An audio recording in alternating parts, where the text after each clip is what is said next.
Hi, I'm Len Wein, co-creator of Wolverine, and I'm sitting here with the living legend himself, Stan the Man Lee. We're here to talk about the origins of the X-Men and Wolverine and all of that sort of good stuff. Wow, well, that was a great introduction, and now I'm waiting for you to say the first thing that'll give me my cue to wax eloquent. Well, fair enough.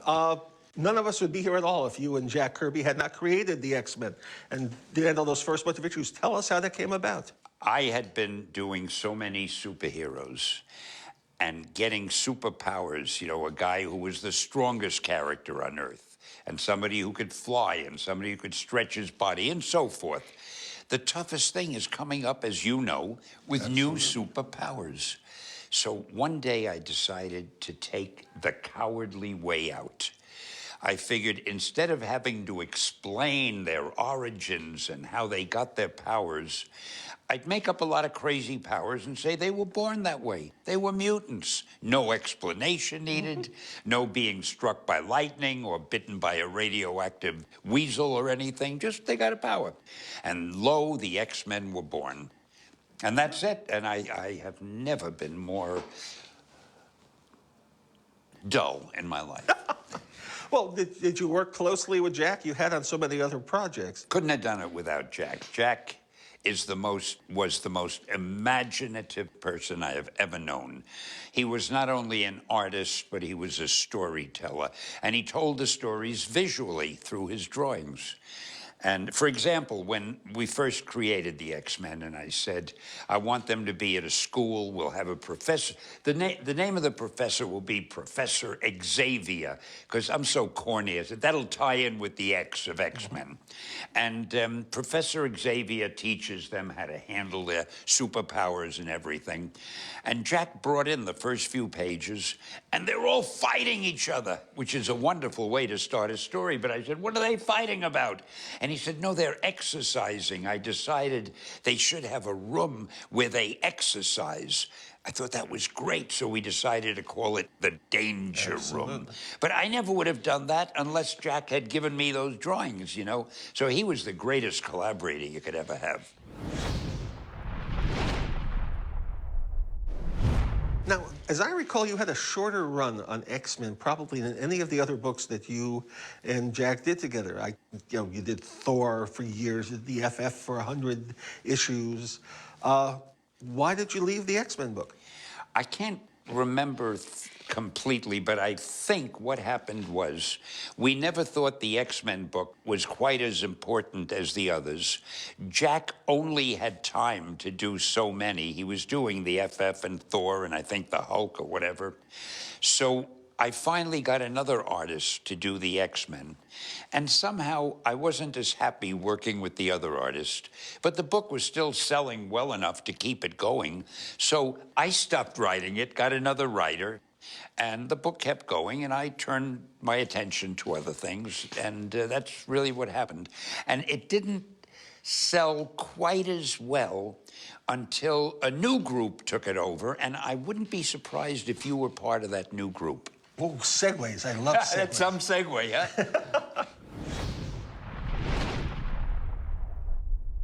Did you expect the X-Men would still be going today, even as a completely evolved and different creature than the one you guys created? I never would have thought that any of them would still be around today or as big and important as they are today.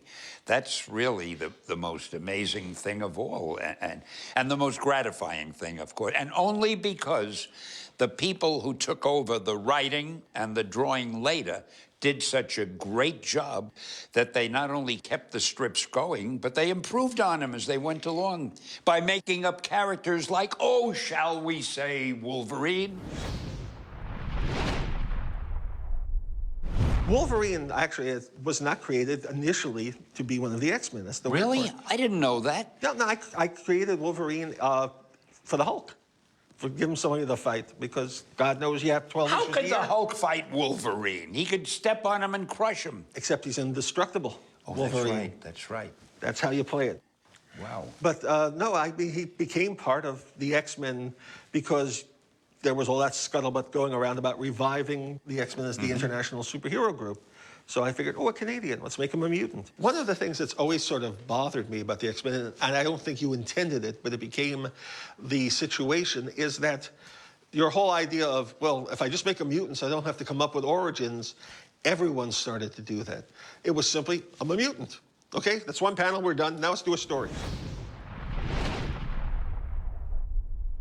Well, speaking of origins, he says, because he realizes that Len has been talking longer than him, and he will never tolerate that.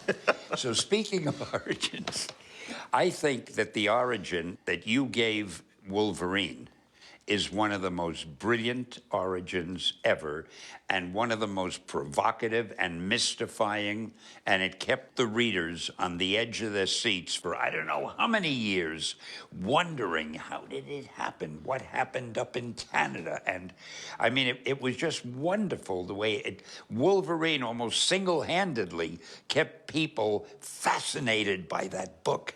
I think part of that is the mystery factor. I think the less you know about a character, the more interesting they are. You know, mysterious women in black are always much more intriguing than the girl next door who you know everything about. Well, now that depends on the woman, but we can get into that later. This is a G-rated conversation. I feel the same probably. way about you, you know. I know so little about you that I find you intriguing, and I'm sure as soon as I get to know you better, I mean, will this thing ever end? You know. Listen, I have spent decades hiding my mutant powers from you. It's not easy to do. I'm all strapped up here to keep the wings hidden. It's not an easy thing. I guess part of the fascination is how these characters have evolved over the years. The fact that Wolverine and the X-Men have taken yours and Jack's creation in a whole other direction. How do you feel about seeing that sort of thing with the X-Men? Well, the way I feel about it, not only with the X-Men, but with all our characters, when characters have been in existence for so many, not years, for so many decades, the writers naturally feel, I've got to inject a new angle, a new element. I've got to do something to keep the reader's interest up. So they make changes. They kill a character off. They make a character ill. They have one marry another, divorce another, become a drunkard, whatever it is, because they're desperately trying to just throw in a new angle that'll grab the readers, and you know that better than anybody.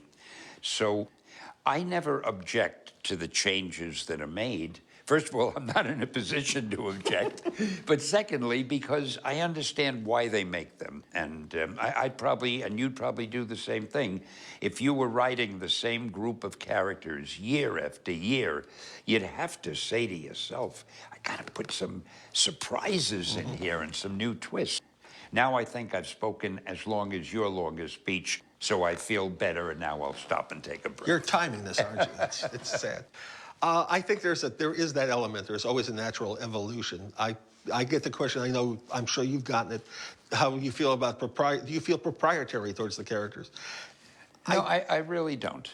I really don't. I felt proprietary, as I'm sure you did, toward the characters when I was writing them. Oh, absolutely. But the minute you stop writing them, somebody else is writing them.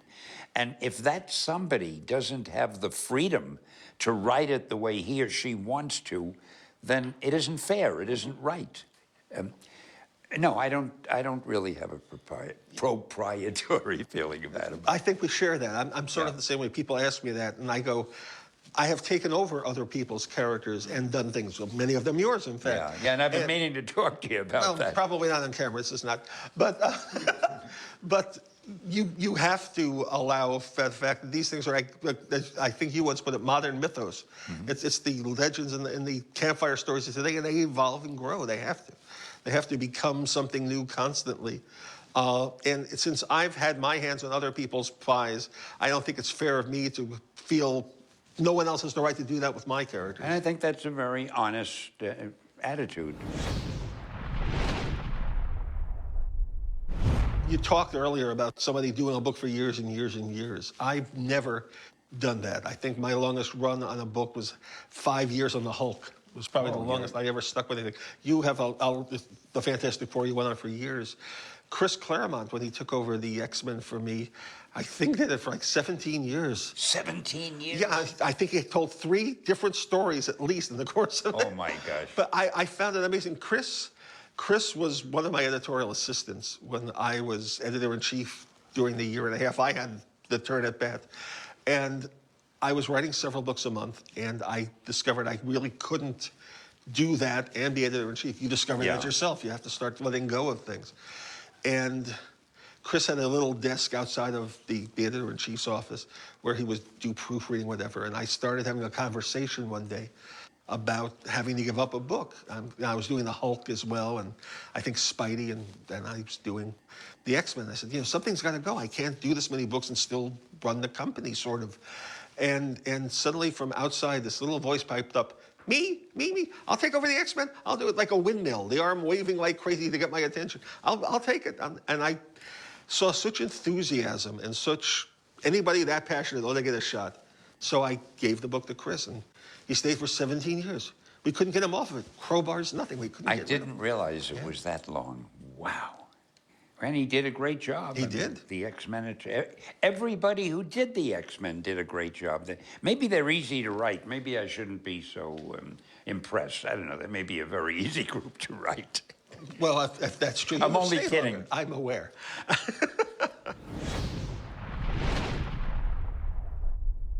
Somebody was positing a few months ago in preparation for the film was 10 things you didn't know about Wolverine.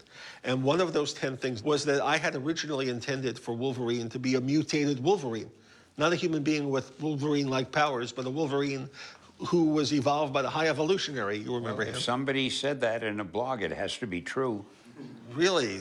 Wow. I don't even read blogs because what people say, and if you let it upset you, or if you try to correct the record, you spend your life just doing that. As a rule of thumb, I agree with you. I don't do that. But I don't want to be tagged with that particular label. No, he was always human. I always envisioned Wolverine as a human being or a mutant human being with the various powers. I always assumed I know. that. But let me ask you. Yes. I just thought of this. Is he literally a mutant, or is he a human being that something scientific had been done to him to make him the way he was? Has he been altered biologically, or whatever the word would be, in which case maybe he's not a true mutant because he wasn't born that way? But only you would know. I have come to the source. The answer actually is yes to both. He was born a mutant. His original mutant abilities were heightened senses and the healing factor. Oh, he had that when he was born. The healing factor comes with the territory. Oh, so the adamantium was added. The adamantium is what made him who he is today, the indestructible quality. Oh, he could heal before, but he wasn't indestructible. I'm glad you clarified that. I think that's actually in the movie. It was certainly touched on in the second or third of the X-Men films, the whole Weapon X project, where they took, he was the only person on Earth, I think, really you could do it to, because of the healing factor. Anyone else would have been killed if you tried it on them. It certainly would have been unpleasant. Oh, at the very least, would have ruined their lunch hour. Wolverine could survive the process, and so he did. Wow, that's great. I'm so glad you told me, because I wondered for a long time, is he a true mutant? But of course, he is a true mutant. If he was born with the healing factor, yes, and which made him a hypersenses. mutant. Now, something else that has impressed me greatly. Is there such a thing, because it sounds very authentic, or did you make up the word adamantium? Roy Thomas. It was made up. There is, sadly, no indestructible metal. Everything can be gotten to somehow, but it works great in the comics. All right, you've seen the first 3 X-Men movies. So I wouldn't have missed them. Well, you're in them, as I recall. Now, you've seen Hugh Jackman, and what's your take? How do you feel about Hugh as Wolverine? I cannot now envision anybody else playing the role. He is so great as Wolverine that, I mean, there are no words. I agree completely. As I said to someone earlier, who would have thought a guy who plays Curly in Oklahoma on Broadway could play that character? A song and dance guy. Went on to play Peter Allen as his next role after that. Right. But he's breathtakingly perfect. There's a wonderful picture. I'm about to embarrass my wife. I always talk about of Hugh and myself and my wife at Comic-Con a few years back, and 3 of us together. And I'm smiling at the camera, and Hugh, God love him, is smiling at me, and my wife is looking up at Hugh like he's lunch. It's just like he is actually the most most gorgeous man I have ever met. I was very careful not to have my wife meet him. You couldn't warn me first? I don't have the self-confidence that you do. No, I just went in blindly and ignorantly as usual. I was always trying to get female readers interested in our books, you know. Good. And the X-Men had a lot of, for some reason, the X-Men had great appeal for females as well as guys. I think there's a romance factor to the X-Men books that isn't true about a lot of the others. There's all, it's one of the great cosmic soap operas. Cyclops, of course, I thought it was so perfect to have him in love with one of the girls, but he could never really look her in the eye, so to speak, because he couldn't remove his glasses, and I felt that was a very dramatic thing that would appeal to our female readers, and the fact that there are so many characters, it's almost like some of these TV series like Lost or Heroes, or, you know, you get a lot of interesting characters and you throw them together and see what comes up. Exactly. When it works wonderfully. Yeah, and thank goodness it's been working.